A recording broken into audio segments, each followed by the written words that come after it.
After defeating Goliath, David continued to succeed wherever Saul sent him. Saul gave him authority over the fighting men, and the people respected him. But David's growing popularity began to trouble the king. After another battle, the women came out singing, "Saul has struck down his thousands, and David his tens of thousands." Saul became angry. He feared that David would take the kingdom from him. From that day forward, Saul watched David with suspicion. The next day, while David played the lyre for Saul, the king suddenly threw a spear at him, trying to pin him to the wall. David escaped. Saul tried again. David escaped once more. Saul was becoming increasingly afraid of him. Saul then offered David his daughter Michal in marriage. But Saul had a hidden motive. He hoped David would be killed by the Philistines. Saul demanded 100 Philistine foreskins as the bride price. Instead, David returned with 200. He survived, married Michal, and became even more successful. Saul became even more afraid of him. Saul eventually ordered Jonathan and his servants to kill David. But Jonathan warned David and spoke to his father. He reminded Saul that David had done nothing wrong. David had risked his life for Israel. Saul listened and swore that David would not be killed. For a time, David returned to Saul's service. But the peace didn't last. After David defeated the Philistines again, Saul tried to kill him with a spear. David escaped. Saul then sent men to watch David's house and kill him in the morning. Michal warned David and helped him escape through a window. Then she placed a household idol in David's bed, covered it with clothing, and told Saul's men that David was sick. By the time they discovered the deception, David was gone. David fled to Samuel at Ramah and told him everything Saul had done. But Saul learned where David was. He sent messengers to capture him.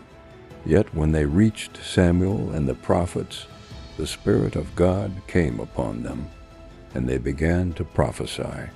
Saul sent another group, then another. The same thing happened each time. Finally, Saul went himself. David escaped and went to Jonathan.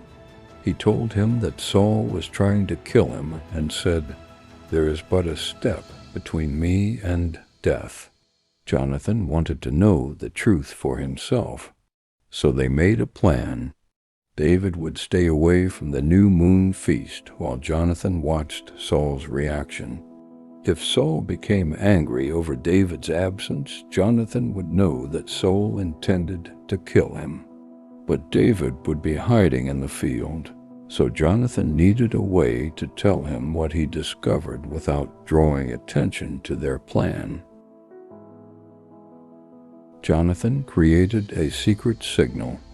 He would take a young servant into the field and shoot 3 arrows. The servant would think Jonathan was simply giving him instructions about the arrows, but David would understand the hidden message.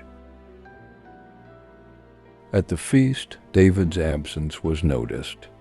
Jonathan explained that David had gone to Bethlehem for his family's sacrifice. Saul became furious. Jonathan now knew the truth.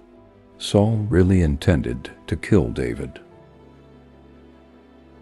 The next morning, Jonathan went into the field with the servant.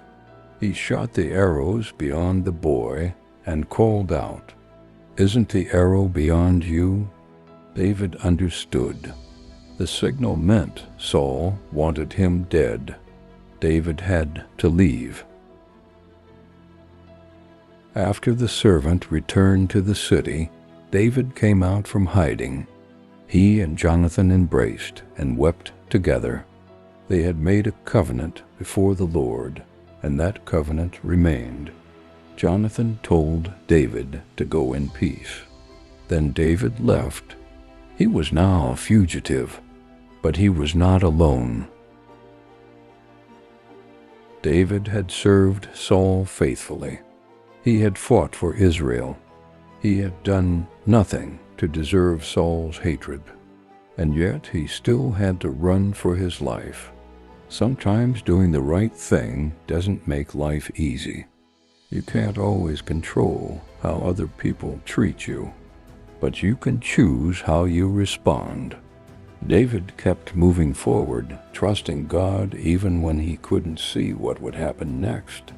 And sometimes being faithful means taking the next step, even when you don't know where the road will lead. I'll see you in the next chapter. Take care, and God bless.